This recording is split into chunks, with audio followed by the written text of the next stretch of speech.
Istri 99 hari Mas Dokter. Bab 066. Dengar unduh lainnya.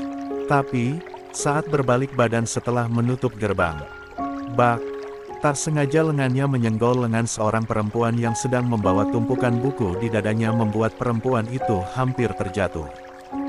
Tangan Arash yang hendak menyelamatkan ponselnya tak sengaja malah memegang lengan perempuan itu. "Dokter Arash," ucap Laila. "BRUGH." Arash langsung bergidik ngeri dan melepaskan lengan Laila, hingga Laila dan buku-bukunya jatuh ke tanah. "Maaf," ucap Arash. "Sakit, Dok. Kamu harus bersyukur terjatuh seperti itu, karena laki-laki dan perempuan yang bukan mahram harus menjaga batasan," kata Arash. "Tapi, bukan berarti Anda melukai orang lain dan tidak membantunya seperti ini, Dok. Daripada melukai hati istri saya. Lebih sakit mana? Lebih sakit, hati istri saya. Hati istri saya adalah nomor satu yang harus saya jaga." Sifat tak berperasaannya Arash mulai keluar. "2. Ambil bukumu sendiri, saya tidak mau memegang kamu lagi dan saya tidak akan membantumu. Lebih baik saya tidak memberi pertolongan daripada kamu baper ke saya, karena kalau sudah baper, lebih susah lagi untuk ditolong," tegas Arash dengan nada dingin. Sungguh, tak berperasaannya laki-laki ini ternyata masih ada. Mata Arash menatap tajam, tetapi bukan kepada Laila, melainkan ke layar ponsel, memastikan Kaira melihat dan mendengar semuanya. Kaira Yaren menyaksikan adegan itu, hanya bisa membisu. Perlakuan Arash yang kejam, tinggi batasan, membuatnya terkejut sekaligus merasa dihargai. "Menjunjung. Namun, Mas," tegur Kaira, menggeleng ketika Arash menatapnya, isyarat supaya Arash tidak sekejam itu, tapi Arash tidak mengindahkan teguran Kaira. Ia tetap pada pendiriannya. Laila berusaha bangkit dengan wajah menahan perih. Ia memunguti buku-bukunya yang berserakan di tanah. "Maaf, Dok, jika memang Anda ingin berubah menjadi lebih baik, hendaknya Anda menjadi seseorang yang mempunyai perasaan juga. Pahami kewajiban untuk saling menolong antar sesama," kata Laila. "Yang harus saya pahami sebelum memahami kewajiban saling menolong antar sesama adalah kewajiban menjaga dan menghargai hati istri saya," balas Arash. "Saya sudah memiliki istri yang saya cintai. Batasan yang saya jaga hari ini bukan hanya karena aturan agama, tetapi juga karena bentuk penghargaan tertinggi saya kepada istri saya. Jangan pernah mencoba mendekati atau berbicara dengan saya lagi tanpa ada keperluan yang sangat mendesak dan melibatkan Pak Kiai." Arash sama sekali tidak menawarkan bantuan. Ia berdiri tegak, membiarkan Laila menyelesaikan urusannya sendiri. Setelah Laila selesai memungut buku dan berdiri menjauh, Arash baru mengalihkan pandangannya sepenuhnya ke layar ponsel. "Kaira, kamu lihat.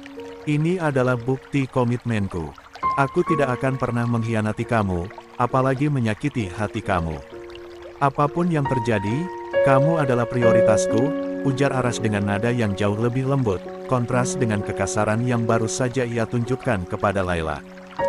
Kaira tersenyum tipis, tapi tatapan matanya seolah menyiratkan rasa tidak sepenuhnya setuju dengan apa yang suaminya katakan tadi. "Aku mengerti, Mas. Terima kasih. Tapi, mungkin cara kamu bicara dan sikap kamu tadi sepertinya sedikit berlebihan." "Mungkin.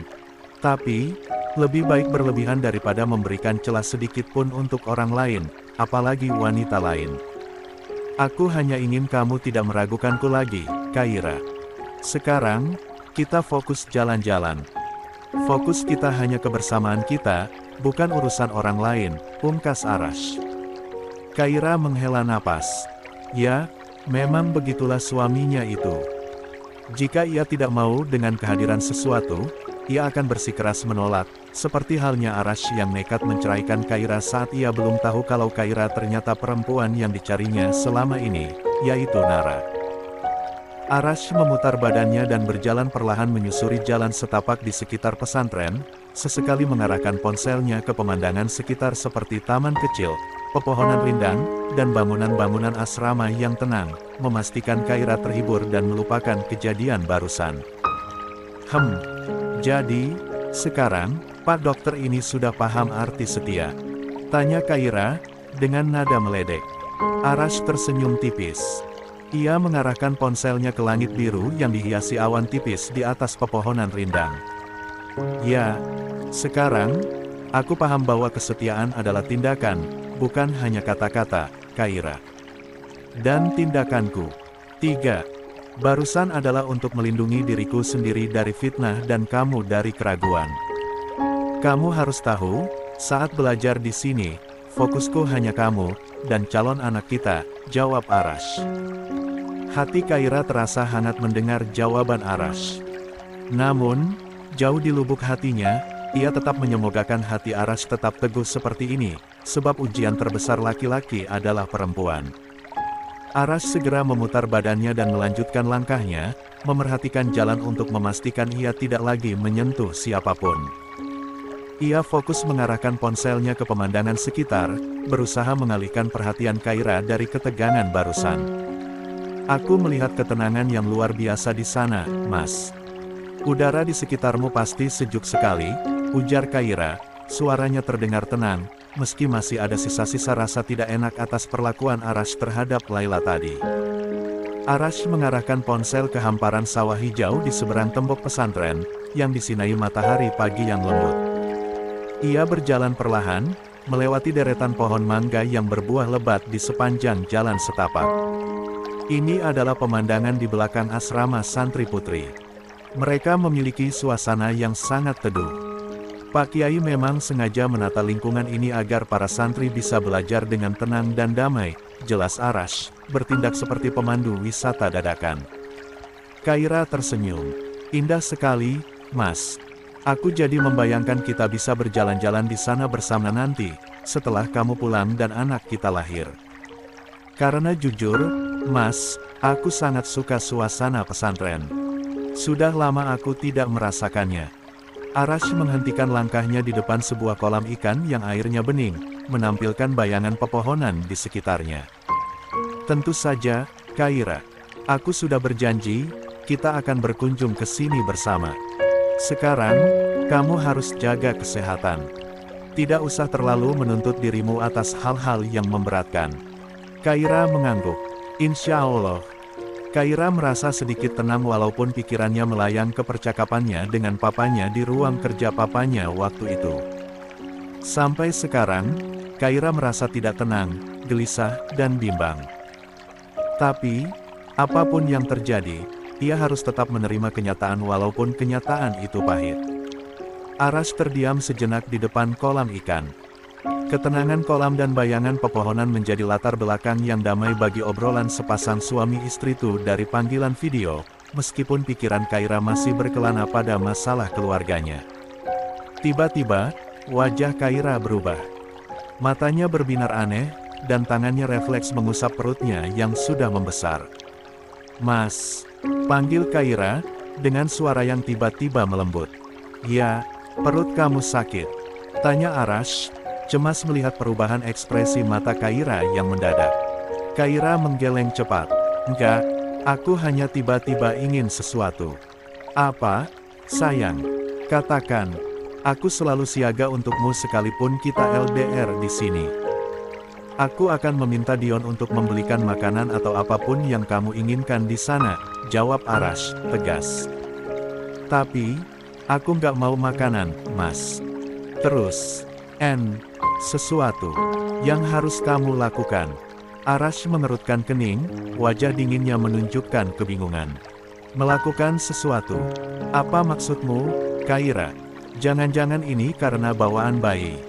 Tepat sekali. Kaira tersenyum. Aku tetap ngidam walaupun perutku udah besar. Tapi, kali ini unik, Mas. Dan agak aneh. 4. Wajah Arash mulai terlihat panik. Yang ia tahu, permintaan perempuan hamil itu kadang di luar nalar. Jangan sampai istrinya juga seperti itu, pikirnya. Apa itu? Tanya Arash lagi. Aku ingin kamu yang dingin, irit bicara, dan berwajah kaku ini sedikit melunak. Mas, dengan cara kamu harus mengungkapkan cinta kamu kepadaku, tapi nggak ke aku langsung. Arash menghela napas. Tentu saja aku bisa mengungkapkan cinta ke kamu. Misalnya, Kaira, aku mencintaimu seperti... Bukan, potong Kaira. Bukan kepadaku, Mas. Itu biasa, nggak unik. Kaira menggeleng lagi. Aku ingin kamu mengungkapkan kata-kata cinta itu di depan pohon sambil menatap pohon. Hah?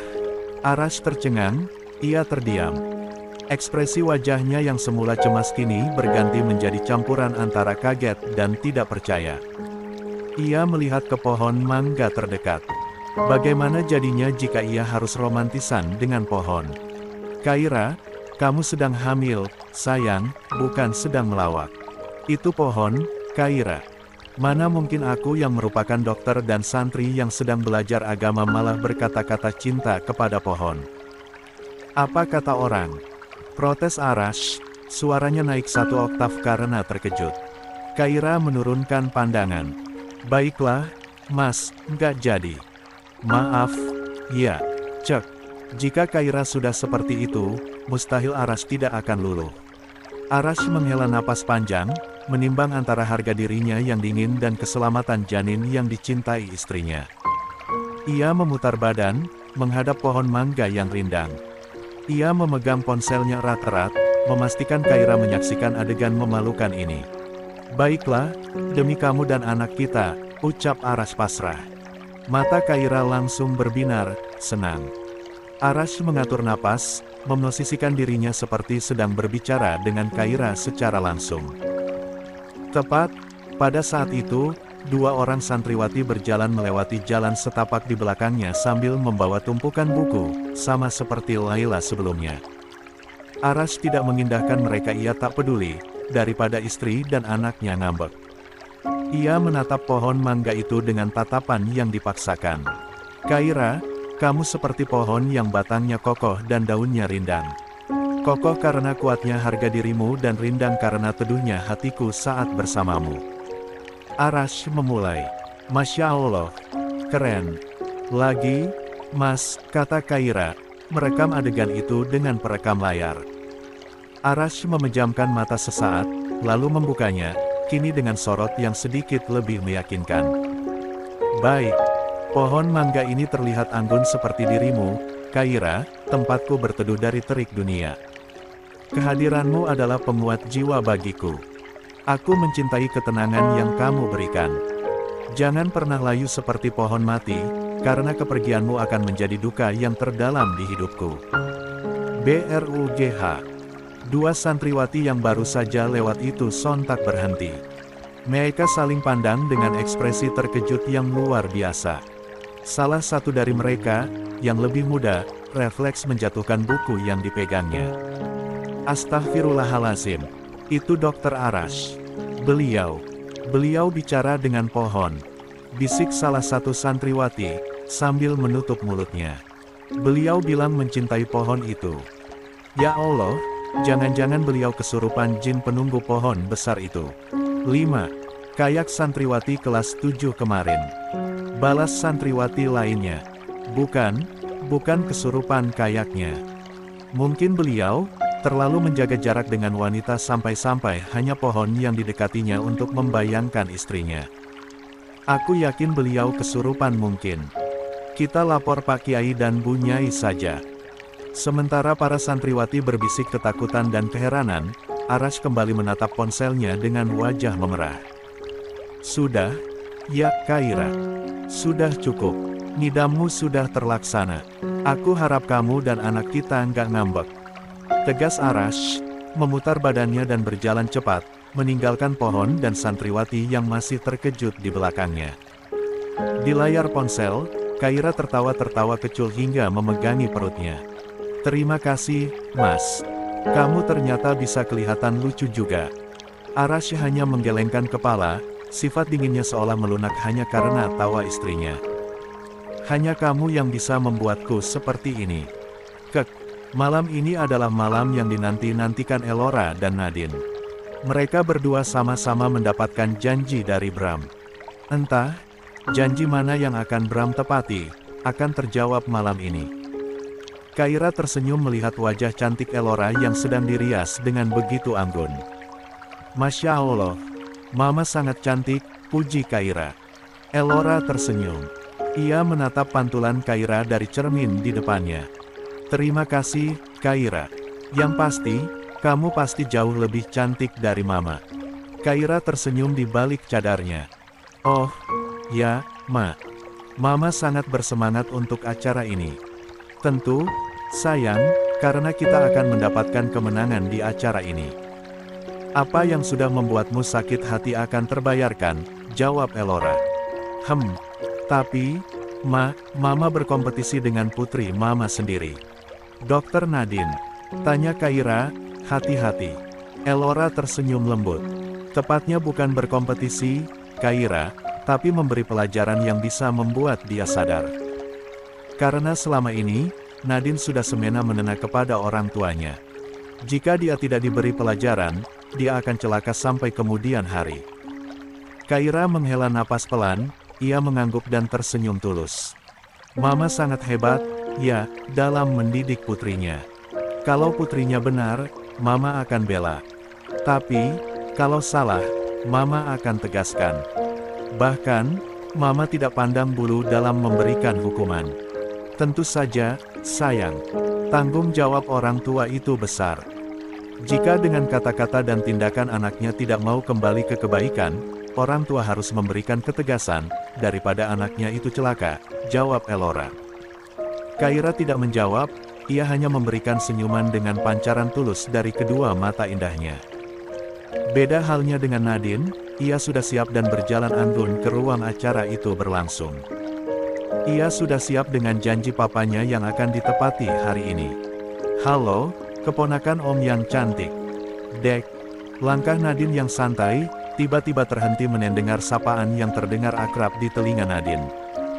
Ia segera berbalik badan untuk melihat siapa yang menyapanya. Apa kabar, keponakan? Tanya pria itu lagi. 6. Dek, lagi-lagi, Nadine terkejut. Om, Wira. 7. Nadine tak percaya dengan siapa yang ada di hadapannya ini. Kapan Wira kembali ke Indonesia? Dan ketakutan terbesar Nadine adalah Wira menginjak kediaman Danajaya lagi setelah bertahun-tahun tidak pernah ke sini. Dan inilah pertama kalinya Wira kembali menginjak kediaman Danajaya setelah tidak pernah kembali ke Indonesia beberapa tahun lamanya. Kenapa Om di sini? Tanya Nadine, masih dengan tatapan paniknya. Dahi Wira berkerut. Kenapa kamu sangat panik? Nadine langsung meraih lengan omnya. Om, ikut aku, bisiknya. Wira mengangguk. Ia menurut saja membiarkan Nadine mengajaknya entah kemana. Ia tahu saat ini, Nadine sangat takut jika perbuatannya yang selama ini berniat, bahkan membahar miliaran agar omnya menyiksa Luna sekalipun ternyata Luna yang disekap oleh omnya bukanlah Luna asli. Tetap saja Nadine takut perbuatannya terbongkar. Nadine mengajak omnya ke sudut ruangan sebelum aula besar tempat diselenggarakan acara besar malam ini. Om, aku nggak mau melihat Om ada di sini, kata Nadine. Wira mengusap dagunya sendiri. Kayaknya tidak bisa Nadine. Om harus tetap hadir untuk memenuhi undangan dari papa kamu.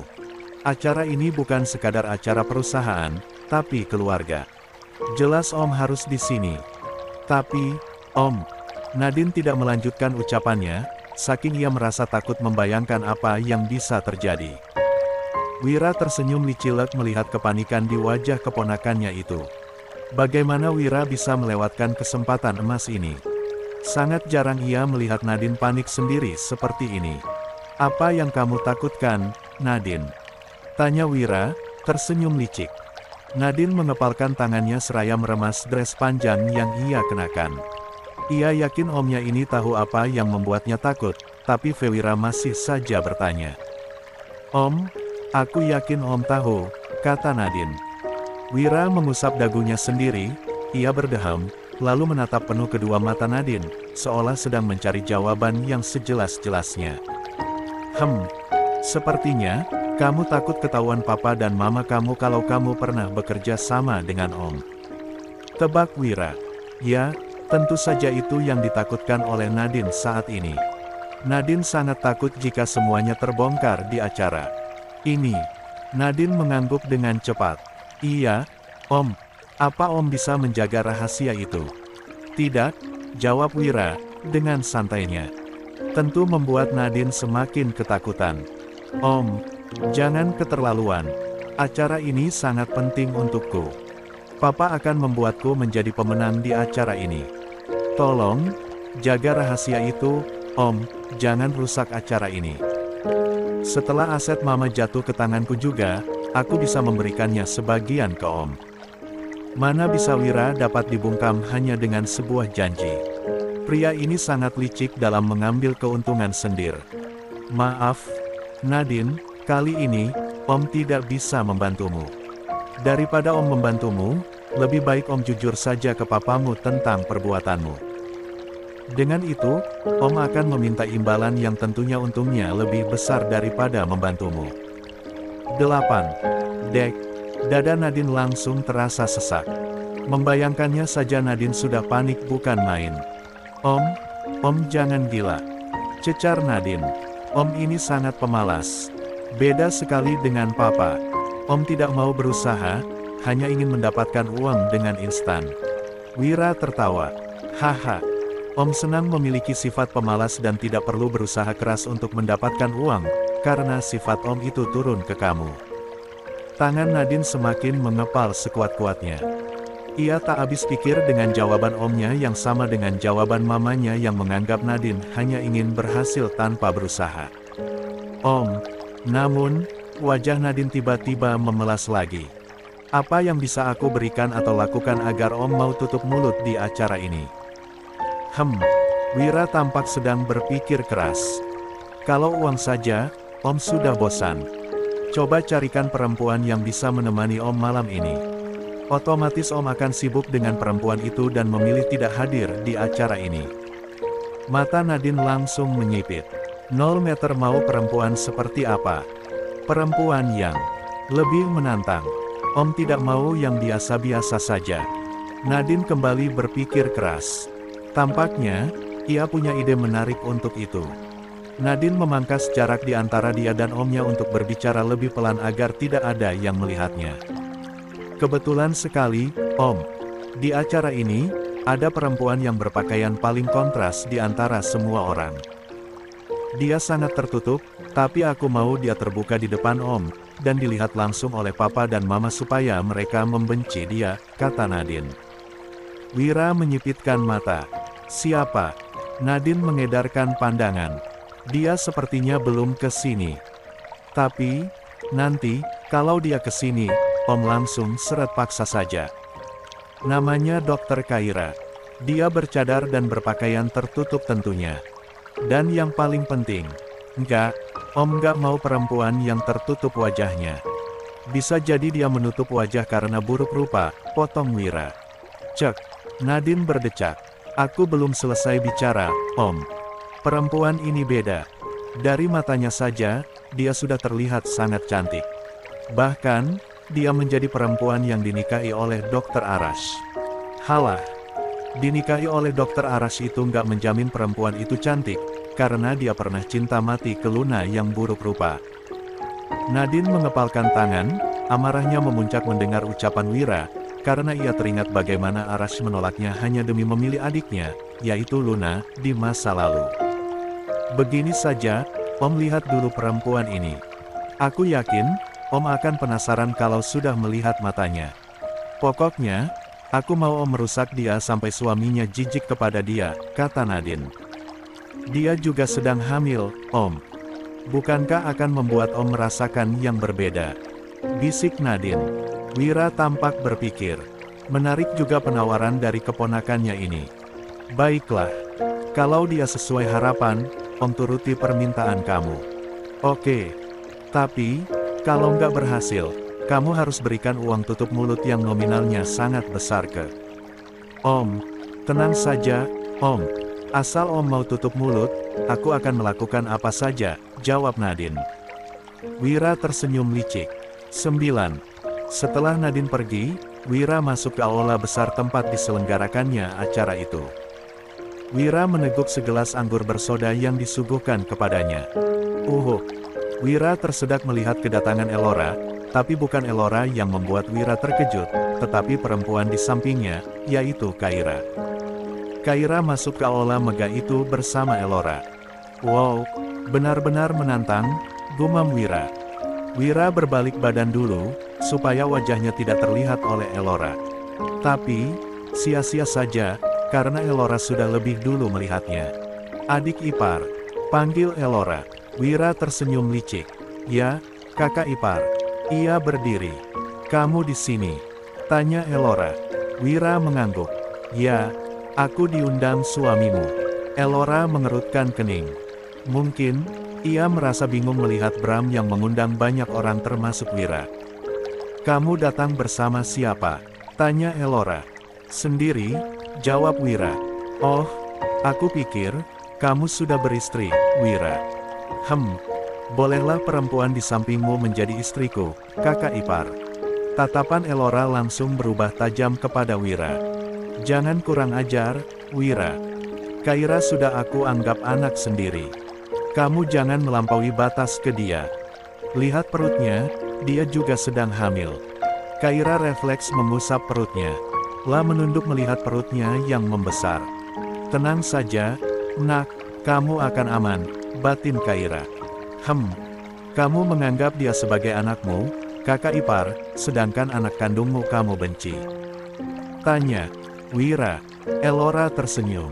Aku tidak memandang bulu dalam mencintai atau membenci siapapun, Wira. Selama dia membangkang, aku akan membencinya. Wira tertawa. Haha, malang sekali nasib Nadine, ya. Dia dibenci oleh ibu kandungnya sendiri, karena aku lihat, Nadine banyak membangkangnya. Tatapan Elora kepada Wira terlihat tenang tapi menusuk tajam, membuat Wira menghentikan tawanya.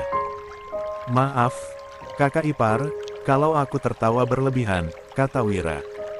Kamu tidak berhak menilaiku, Wira. Kamu juga tidak berhak ikut campur terhadap rumah tanggaku dengan kakakmu. Urus saja dirimu sendiri. Jangan sampai ada kesalahan yang kamu lakukan yang membuatmu menderita seumur hidup. Elora memperingati. Wajah Wira langsung pucat. Mungkinkah ia teringat akan perbuatannya bersama Nadine? Atau teringat kejadian 7 tahun yang lalu? Atau ada hal lain yang membuat Wira ketakutan mendengar peringatan Elora? Wira menatap Kaira dari kejauhan. Sepertinya, ia ingin mencuri kesempatan untuk mendekati Kaira seperti yang Nadine ucapkan di luar tadi. Sedangkan, Kaira masih fokus dengan ponselnya. Ia berkali-kali mengirim pesan ke nomor Arash, tapi sampai sekarang belum ada balasan. 10. Mas, acaranya sebentar lagi dimulai. Kenapa kamu belum datang juga? Ketik Kaira, mengirim pesan lagi ke Arash. Entah. Ini pesan keberapa sejak tadi. Kaira mengedarkan pandangan ke seluruh ruangan, berharap ia melihat keberadaan suaminya di sana, tapi nihil, Arash tidak terlihat juga. Kenapa, sayang? Tanya Elora, melihat Kaira gelisah. Tidak apa-apa, Ma, jawab Kaira. Oh, ya, Mama tinggal sebentar, ya. Elora langsung berdiri. Kaira hanya menjawab dengan anggukan. Fokusnya benar-benar sudah teralihkan ke Arash yang belum datang juga. Sekalipun Arash akan hadir, seharusnya Arash akan hadir lebih awal, pikir Kaira. Kamu di mana, Mas, gumam Kaira. Matanya tak lepas dari lahar ponselnya. Pandangan Kaira tak sengaja jatuh ke sepatu pantofel seorang lelaki yang berdiri di depannya. Ia mendongak menatap siapa pemilik sepatu itu. Harap-harap dia adalah Arash, tapi ternyata Wira. Hai, sapa Wira. Kaira mengalihkan pandangan tidak mau menatap Wira sedikitpun. Namun, tatapannya tegas dan lurus ke depan. Kamu yang bernama Dr. Kaira, kan? Tanya Wira. Ya, jawab Kaira, singkat. Ada yang ingin saya bicarakan sama kamu, ini sangat penting. Tenang saja, saya tidak akan melakukan apapun ke kamu. Ada kebenaran yang harus kamu tahu tentang keluarga ini, kata Wira. Kaira menggeleng. Tidak perlu. Yakin. Wira menatap serius. Ini tentang anak bungsu Tuan Bram dan Nyonya Elora. Saya tahu semuanya. Mungkin, Dengan pertimbangan ini, kamu bisa menyelamatkan diri kamu dari keluarga ini. Kaira sontak menatap Wira. Entah kenapa, ia merasa ada ketertarikan dari ucapan Wira. Tapi, Kaira tetap menggeleng. Tidak perlu, jawab Kaira. Wira berdecak. Cek, bodoh sekali. Ini juga berkaitan dengan Dokter Arash. Dia suami kamu, kan? Dokter Arash itu tidak sebaik yang kamu kira. Kaira spontan menatap Wira lagi. Jangan memfitnah suami saya. Wira terkekeh. Hehe, ayo, ikut bersama saya. Kamu akan tahu segalanya. Karena berkaitan dengan kehormatan suaminya, Kaira langsung berdiri. Ia turut berjalan keluar ruang acara mengikuti langkah Wira. Dari kejauhan, Nadine tersenyum licik melihat Wira berhasil membawa Kaira bersamanya. Bodoh sekali. Lihat saja, malam ini, kamu akan rusak, Kaira, batin Nadine. Selang beberapa menit, Nadine berdiri. Ia berjalan mendekati kursi mamanya dengan wajah serius. Ma, Kaira dalam bahaya. Om Wira ingin melecehkannya, kata Nadine. Prak, Elora langsung memukul meja. Jaga mulutmu. Aku tidak berbohong, Ma. Mama bisa lihat sendiri, ayo. Karena berkaitan dengan Kaira, Elora mendengar ucapan Nadine. Lah khawatir Kaira kenapa-kenapa. Elora langsung berdiri dan berjalan keluar bersama Nadine. 11. Tepat saat di luar, Bram dan pengawalnya terutama Malvin hendak memasuki ruang acara, tapi Nadine langsung menghentikan langkah papanya. Pa, sebelum memulai acara, Papa harus melihat sesuatu dulu, kata Nadine. Bram mengangkat sebelah alisnya. Apa? Kaira. Dia telah bermain api dengan Om Wira. Sekarang, mereka sedang melakukannya di kamar tamu. Papa bisa lihat sendiri. Cek CCTV saja, jawab Bram. Nggak ada waktu buat cek CCTV, Pak. Di kamar, kan, nggak ada CCTV. Papa harus lihat langsung. Malas menunggu mereka, Elora langsung melangkah pergi lebih dulu. Pun, Bram akhirnya melangkah pergi ke kamar yang dimaksud Nadine. Langkah Elora terlihat sangat buru-buru tanpa menghiraukan apapun, sampai akhirnya ia sampai di kamar yang dimaksud oleh Nadine tadi. Tanpa basa-basi, Elora langsung membuka pintu kamar itu. 12. Elora membuka pintu kamar itu. Sementara, Bram hanya menatap dingin di belakang Elora. Beda halnya dengan Nadine yang diam-diam sudah tersenyum licik di samping mamanya. Tanpa mengulur waktu, Elora melangkah masuk ke kamar tersebut. Seluruh pandangannya mengedar ke sisi ruangan. Begitupun dengan Nadine, ia terlihat bersemangat mencari keberadaan Wira dan Kaira, tapi tidak ada siapapun di sana. Raut wajah Elora berubah dari tegang ke senyum tenang misterius seraya menoleh ke arah Nadine. Berani sekali kamu memfitnah Kaira, Nadine. Elora menatap tajam Nadine, langkahnya semakin mendekat. Nadine menggeleng dengan pandangan kaku. Aku nggak bohong, Ma. Tangan Lora sudah terangkat hendak menamparkan Nadine, tapi Bram menahan tangannya. Elora menyipitkan mata menatap Bram. Kamu membela dia? Tanya Elora. Berpihak kepada putrimu yang sudah keterlaluan ini. Nanti, dia akan menanggung sendiri akibatnya, jawab Bram. Elora langsung menarik kasar tangannya dari tangan kekar sang suami. Sebelum mengambil langkah keluar dari kamar itu, Elora menatap tajam Nadine. Awas kamu, ancam Elora, langsung berjalan cepat pergi meninggalkan kamar tersebut.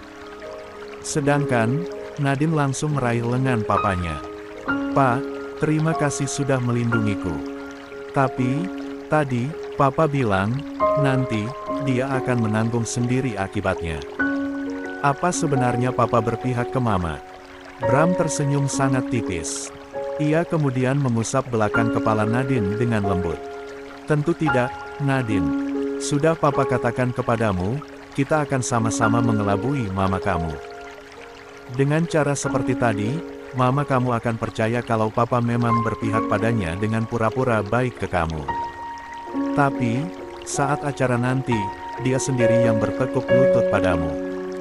Senyum Nadine mulai mengembang. Tentu saja ia merasa bahagia dengan apa papanya ucapkan tadi. Baik, Pak, aku percaya pada Papa. Selama ini, Papa selalu mengusahakan yang terbaik untukku. Ia menyandarkan kepalanya ke dada bidang papanya. Bram mengusap belakang kepala Nadine sebentar, lalu melepaskannya. Kita harus kembali ke aula. Siap, Pak. Aku tidak sabar acara ini dimulai. Nadine sangat bersemangat, tapi di dalam pikirannya, ia juga memikirkan tentang omnya. Kemana omnya membawa Kaira? Ia kecewa karena tidak berhasil membuat mamanya membenci Kaira, tapi ia puas dengan pembelaan papanya tadi. Hanya saja, Nadine masih kepikiran bagaimana jika Wira tidak berhasil menaklukkan Kaira. Wira bisa membongkar semua perbuatan licik Nadine selama ini. Sudahlah. Aku tidak peduli. Aku punya Papa di sini. Bagaimanapun, sejak dulu, Papa lebih sayang aku daripada Luna, apalagi dari orang asing seperti Kaira. Batin Nadine. Nadine akhirnya melangkah tenang keluar dari kamar itu mengekori papanya. Asteris. Wira, teriak Elora, menggelegar. Bram yang hendak kembali ke Grand Hall kediamannya Dananjaya, tempat acara besar malam ini berlangsung, seketika menghentikan langkah mendengar teriakan istrinya. 13. Kurang ajar kamu. Pekik Elora lagi. Biar saya yang cek, Tuan, kata Malvin. Alih-alih menjawab, Bram malah melangkah pergi meninggalkan Nadine dan Malvin. Tentu saja Nadine tidak tinggal diam, ia turut melangkah mengikuti papanya. Begitupun dengan Malvin, ia segera menyusul Bram. Wira terpaku di depan kamar pembantu. Lelaki itu tersudut di dinding dengan tatapan kosong. Di sana juga ada Kaira yang memeluk dirinya dengan kedua tangan. Lalu, tangannya bergerak menjaga keseimbangan perut besarnya. Plak, Elora menamparkan Wira yang terdiam mematung. Kamu benar-benar ingin berbuat kurang ajar kepada Dokter Kaira. Wira tak menjawab. Keadaannya yang seperti itu membuat rasa aneh timbul di hati Elora. Kenapa Wira malah diam saja? Ini bukan kepribadian Wira, karena sekalipun Wira melakukan kesalahan, mulutnya tidak akan diam saja seperti ini. Elora langsung merangkul kedua bahu Kaira. Apa yang telah dia lakukan kepadamu, Shang? Kening Kaira terlihat memucat, pandangannya terlihat tegang. La menatap tegang Elora. Dia ingin melecehkanku, Ma, tapi aku berhasil membuat dia tidak jadi melakukannya. Bugg. Sebuah pukulan yang sangat keras melayang ke wajah Wira. Darah segar langsung mengalir di sudut bibirnya bekas pukulan tersebut. Berani sekali kamu. Suara berat Bram membuat Wira merinding, tapi pria itu masih kaku. Entah apa yang membuatnya membisu seperti itu. Bugg. Bram menonjok perut Wira lagi membuat Wira langsung terperosok ke dinding sambil memegangi perutnya. Ampun, Kak, mohon Wira. Pandangan mata tak terima Nadine langsung meluncur menghantam kedua mata tajam Bram yang masih menatap dingin ke Wira. Pak, kenapa Papa menyalahkan Om? Dia yang menggoda Om. Nggak mungkin, kan, selera Om perempuan kolot seperti dia. Nadine menunjuk Kaira. Apa Papa benar-benar sayang kepada dia? Bram menatap tajam dan dingin Nadine. Ini demi harga diriku. Dia adalah adikku. Jika Dokter Kaira melapor ke pihak kepolisian, namaku akan terseret, apalagi ini rumahku. Aku tidak mau rugi. Nadine menghela napas lega. Maaf, Pak, aku pikir Papa beneran sayang ke dia. Makanya, aku protes. Tidak mungkin, jawab Bram. Nadine tersenyum puas sambil menoleh ke arah Kaira sembari melempar tatapan mengejek. Pak, Papa harus hukum dia. Dia telah menggoda Om. Seru Nadine, bersemangat. Kaira langsung membebaskan diri dari kedua tangan mamanya. Tatapannya tajam menghunus kedua mata Nadine. Perlahan, Nadine melangkah mundur. Plak, plak. Dua tamparan Kaira berikan kepada Nadine membuat kedua mata Nadine langsung terbelalak tak percaya. Berani sekali Kaira menamparnya di depan papanya, pikirnya. Saya tegaskan ke kamu, Dokter Nadine. Jangan pernah kamu menyinggung kehormatan saya, karena selama ini saya sangat menjaganya. Hanya suami saya yang berhak atas itu. Kamu boleh mencaci maki status sosial saya. 14. Yang rendah di matamu, tapi memfitnah kehormatan saya sama saja mengusik harga diri saya. Harga diri saya tidak semurah Anda yang berusaha menggoda suami saya. Dek. Tangan Nadine langsung mengepal dan melayang hampir menghantam pipi Kyra dari luar cadar, tapi Elora langsung mencegahnya. Jaga mulutmu, Kyra. Pekik Nadine. Dengan kata yang sama. Jaga mulutmu, Dr. Nadine. Sikap Anda kepada saya, menentukan sikap saya kepada Anda, balas Kyra.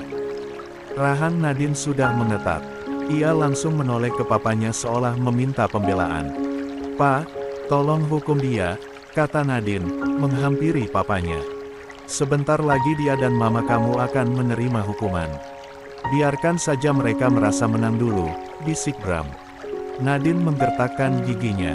Ia sudah tidak sabar acara ini dimulai supaya ia bisa melihat penderitaan Kyra dan mamanya yang membuatnya sangat marah selama ini. Kalau begitu, kita kembali ke tempat acara, Pak. Aku ingin acara ini segera dimulai, kata Nadine. Baik, jawab Bram, dingin. Tatapan Bram dan Kyra bertemu. Empat mata itu sama-sama menatap tajam, entah kata apa yang sedang tersampaikan melalui tatap mata itu. Apakah kata kebencian? Ayo, Pak. Nadine sudah tidak sabar. Bram mengangguk. Tapi, saat Bram hendak melangkah pergi, Wira tiba-tiba bangkit dengan kesadaran penuh. Ia berjalan memegang perutnya untuk menghampiri Bram. Kak, aku harus berangkat ke luar negeri sekarang, kata Wira, tiba-tiba. Bram mengerutkan kening. Acara ini belum dimulai, Wira. Wira mengalihkan pandangan kepada Kyra dengan wajah ketakutan. Entah kenapa ia yang begitu berani kepada Kyra, kini malah ketakutan. Aku izin absen saja, Kak. Ada urusan penting yang harus aku selesaikan, kata Wira. Sedangkan, Kyra menatap tajam Wira dari kejauhan. Tatapan itu membuat Wira langsung menghindarinya, bahkan ia merasa ketakutan. Tidak bisa. Siapa yang sudah hadir, tidak boleh pergi sebelum acara ini berakhir. Tajamnya tatapan Bram semakin menusuk kedua mata sang adik. Malvin. Malvin langsung mengangguk paham akan perintah Bram. Baik, Tuan, saya akan mengatasi Tuan Wira. Malvin meminta beberapa pengawal untuk menahan Wira dan menyeretnya secara paksa ke tempat acara lagi. Sedangkan, Elora langsung mengusap kedua bahu Kyra lagi. Kamu sudah siap untuk mengikuti acara ini? Atau kamu butuh istirahat dulu? Mata Kyra perlahan memerah, wajahnya di balik cadar itu sangat datar. Aku siap, Ma. Aku tidak apa-apa. Kamu yakin kuat, Kyra? Mama khawatir sama kandungan kamu, kata Elora. Kyra mengangguk menatap mamanya. Mama tidak perlu khawatir, aku masih kuat. Baik. Sekarang, kamu gak usah jauh-jauh dari Mama, ya, supaya Mama bisa melindungi kamu. Kamu tenang saja, Kyra, Nadine akan mendapatkan balasan atas perbuatannya. Sekalipun tidak, Mama sendiri yang akan membalasnya untukmu di tengah acara ini. Janji Elora. 15. Kyra mengangguk. Baik, Ma. Mereka semua kembali ke tempat acara. Seorang MC segera membuka acara perusahaan atas perayaan peluncuran resmi Neuropulse Integration System yang sudah diluncurkan 7 hari yang lalu. Perayaan ini dilakukan besar-besaran di kediaman keluarga Danajaya. Di Grand Hall kediaman keluarga Danajaya yang mewah ini, suasana terasa hikmat namun penuh intrik yang tak terucapkan. Bram, Elora, Nadine, Wira, yang kini berada di bawah pengawasan Malvin dan beberapa pengawal, serta Kyra duduk di barisan kursi terdepan. Kyra memilih posisi persis di samping Elora, mendapatkan perlindungan fisik dan psikis dari mamanya. MC melanjutkan pembukaan, memaparkan pencapaian perusahaan yang luar biasa. Dan akhirnya, setelah 7 hari peluncuran, Neuropulse Integration System telah melampaui ekspektasi. Ini merupakan terobosan yang tidak hanya akan mengubah industri teknologi, tetapi juga meningkatkan kualitas hidup jutaan masyarakat. Kesuksesan ini tidak terlepas dari visi dan kepemimpinan Tuan Brahma Santaka Danajaya, selaku CEO, serta kerja keras seluruh tim di bawah arahan Chief Research Officer kita. Dan yang paling utama adalah teknologi besar ini telah resmi diluncurkan atas nama Dr. Elkaira Yildiz Gania. Tepuk tangan meriah membahana. Nadine tersenyum sinis, ia tak lagi sakit hati, karena sebentar lagi kepemimpinan Ropulse Integration System akan berpindah ke tangannya dan Kaira akan menanggung malu, pikirnya. Sedangkan, Kaira tidak bereaksi apapun. Ia mengecek ponselnya untuk melihat apakah sudah ada notifikasi pesan dari sang suami, namun tetap tidak ada juga. Sampai sekarang kamu belum datang, Mas. Kamu kemana? Batin Kaira, pikirannya sudah bercabang ke segala arah. Bram berdiri di podium, sorot matanya yang tajam menyapu seluruh ruangan. Selamat malam, hadirin sekalian. Kehadiran Anda adalah kehormatan bagi kami. 7 hari lalu, kami memperkenalkan Ropulse. Sebuah sistem yang merefleksikan prinsip Teknova Group, yaitu keunggulan, integritas, dan inovasi. Suara Bram terdengar tenang, namun dingin. Nadine mendongak, matanya berkilat bangga. Ia yakin, setelah sambutan ini, acara inti akan segera dimulai, dan rencananya akan berjalan lancar sesuai yang dijanjikan papanya itu. Elora, di samping Kaira, menggenggam tangan Kaira. Tenang, sayang. Mama di sini, bisiknya pelan. Kaira membalas genggaman itu dengan satu anggukan singkat dan senyum kecil di balik cadarnya. Meskipun perutnya terasa nyeri dan wajahnya memucat di balik cadar, ia telah membulatkan tekad untuk menghadapi konfrontasi ini. Kehormatan dirinya dan suaminya, Luna, serta seluruh keluarga, dipertaruhkan malam ini. Bram melanjutkan sambutannya dengan formalitas yang ketat, membahas aspek bisnis dan filantropis dari proyek tersebut. Kemudian, ia sampai pada bagian yang paling ditunggu. Namun, inovasi terbesar bukan hanya terletak pada proyek itu sendiri, melainkan pada prinsip yang mendasarinya. Keluarga Danajaya selalu menjunjung tinggi kejujuran dan kebenaran, terutama dalam hal garis keturunan dan harta kekayaan. Nadine tersenyum lebar. Sudah saatnya. Oleh karena itu, lanjut Bram, suaranya sedikit meninggi. Sebelum kita beralih ke sesi santap malam, ada satu pengumuman penting yang harus saya sampaikan di hadapan para saksi terhormat malam ini. La mengambil jeda dramatis, matanya menatap lurus ke arah Nadine. 16. Perihal warisan dan kepemilikan saham di Teknova Group. Sebagaimana yang telah diketahui khalayak, pewaris utama adalah anak kandung saya, Dr. Nadine Danajaya. Namun, sebelum itu, saya ingin memberikan kejutan yang akan membuat istri dan pewaris utama saya bahagia malam ini. Nadine mengerutkan kening. Kejutan. Pasti, kejutan tentang peralihan perusahaan keluarga Wijaya yang dipimpin oleh Mama. Bersiaplah, Ma, batinnya. Elora tersenyum sinis. Kejutan bahwa pewaris utama sudah dicoret dari daftar ahli waris. Bersiaplah, Nadine. Readers, untuk mengganti libur update kemarin, hari ini novel TDB Cakan double update pada siang hari. Tunggu informasi update-nya di IG Story Akeong 28 Herawati, ya, atau informasi cepat melalui saluran WaAutor. Link saluran ada di bio Instagram. 17. Semua orang fokus ke apa yang akan Bram ucapkan. Ada yang saling bertukar pandang, ada juga yang tetap fokus ke depan menunggu apa yang akan Bram sampaikan. Tuan Bram bisa romantis juga ternyata, kata seorang CEO perempuan dari perusahaan lain, yang hadir di acara itu. Bram masih belum mengucapkan apapun. Tapi, ia menatap Elora dan Nadine secara bergantian. Keduanya terlihat tak sabar mendengar Bram menepati janjinya. Entah kepada siapa Bram akan menepati janji. Kamu akan menyesal seumur hidup jika mengkhianatiku, Mas, batin Elora, menatap tegas Bram dari tempat duduknya. Sedangkan, Nadine tak punya dendam atau setitik kebencian apapun kepada papanya, karena ia tahu bahwa papanya itu tidak pernah mengecewakannya dari dulu. Lihat saja, Ma, Kaira, kalian berdua akan menyesal dan bertekuk lutut padaku. Asal kalian tahu, acara ini hanya untuk mempermalukan kalian. Papa sengaja mengadakan acara besar supaya kalian malu di hadapan banyak orang, batin Nadine, menatap Elora dan Kaira dengan tatapan penuh kebencian. Sedangkan, Kaira, pandangannya terlihat kosong. Matanya sudah merah dengan tangan yang mengepal di atas pahanya. Entah apa yang sebenarnya Kaira rasakan saat ini. Apakah sebuah kemarahan, ketegangan, atau justru kesedihan? Satu yang pasti, yaitu Kaira sedang gelisah juga karena Arash yang tak kunjung datang. Bahkan, pesannya tidak dibalas sama sekali. Lindungilah suamiku dan anakku, ya Allah, doa Kaira di dalam hati. Elora dan Nadine mungkin bisa berpegang kepada Bram, tapi saat ini, Kaira seolah tak punya pegangan lain, selain anaknya. Satu-satunya orang yang bisa mencintai dan menyayanginya dengan jelas dan tegas adalah Arash. Tapi Arash tak kunjung datang juga.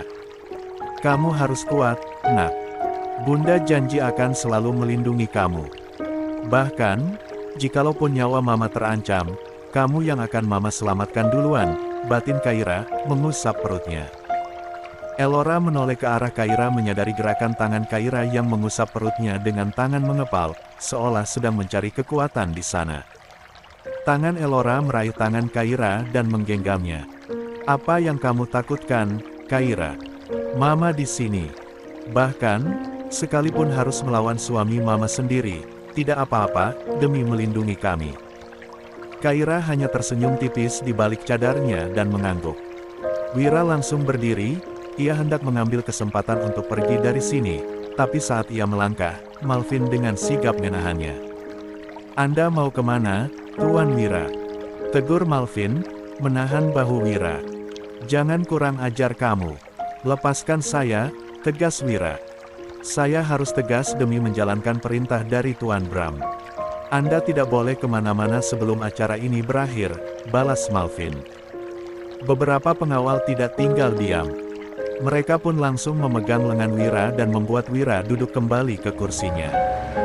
Tapi, saat Wira kembali duduk, lirikan matanya tertuju ke arah Kaira. Tepat saat itu juga, Kaira menatap dalam Wira dari kejauhan. Seakan kalah dengan kontak mata itu, Wira langsung memalingkan wajahnya. Wira menggeleng. Entah, apa yang sebenarnya Wira rasakan. Tapi, wajahnya masih saja pucat sejak Bram memukulnya tadi. 18. Teringat akan sesuatu, Wira menoleh ke arah Nadine.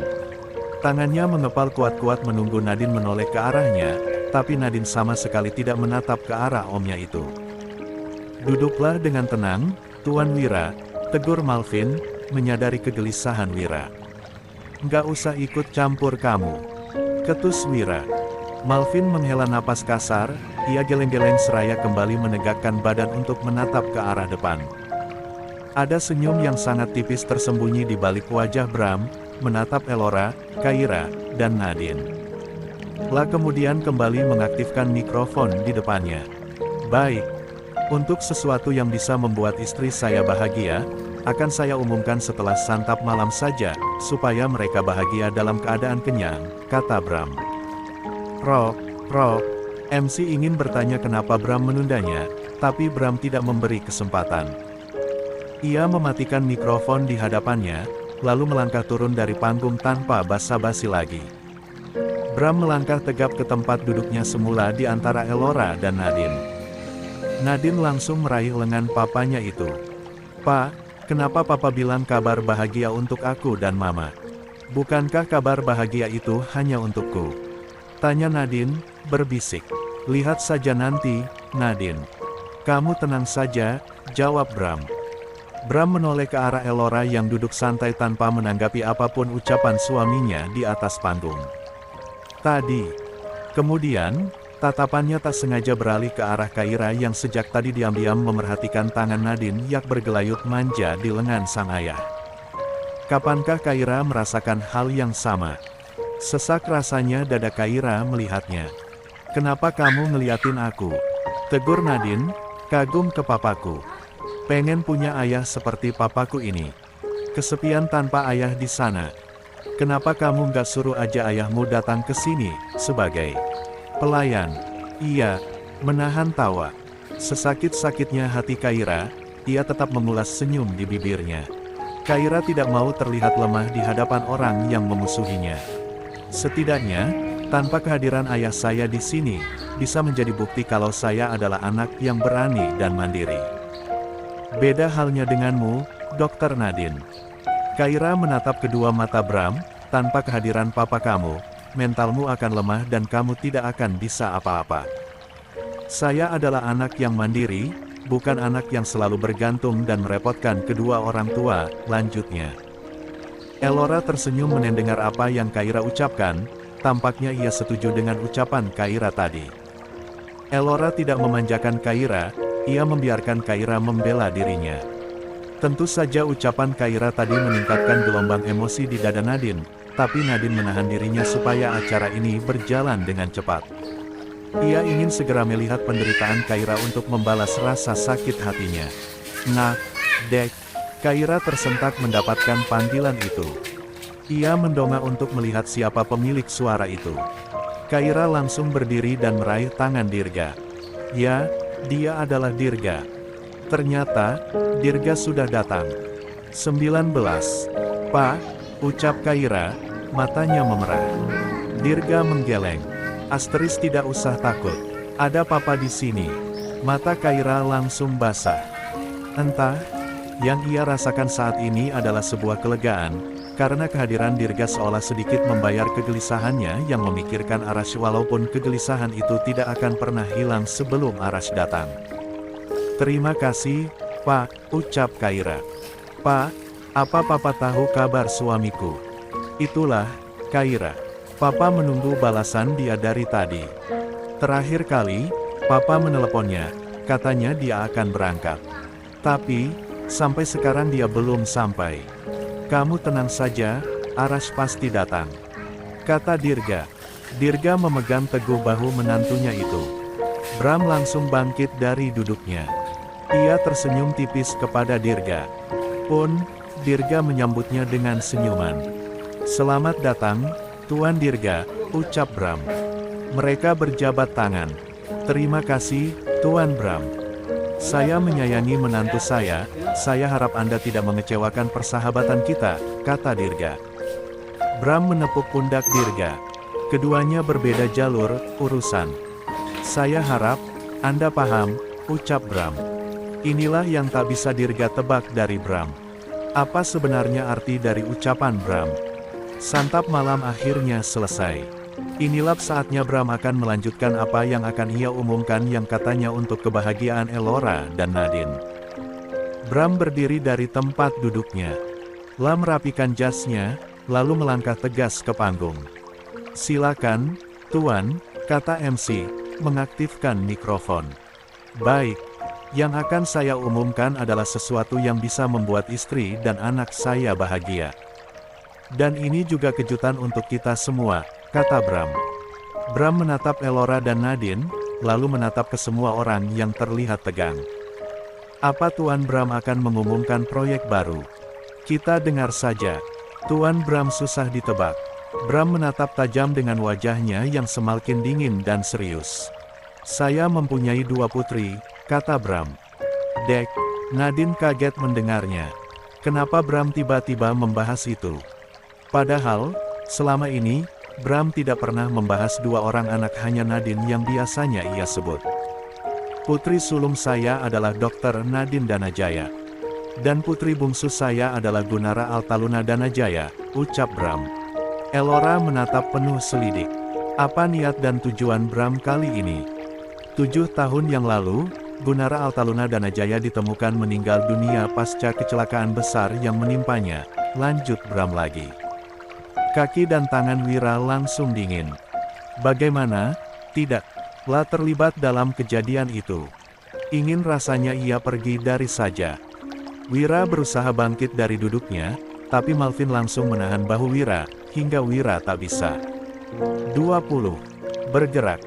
Kejutannya untuk istri dan anak saya dan kalian semua adalah Gunara Altaluna Danajaya masih hidup.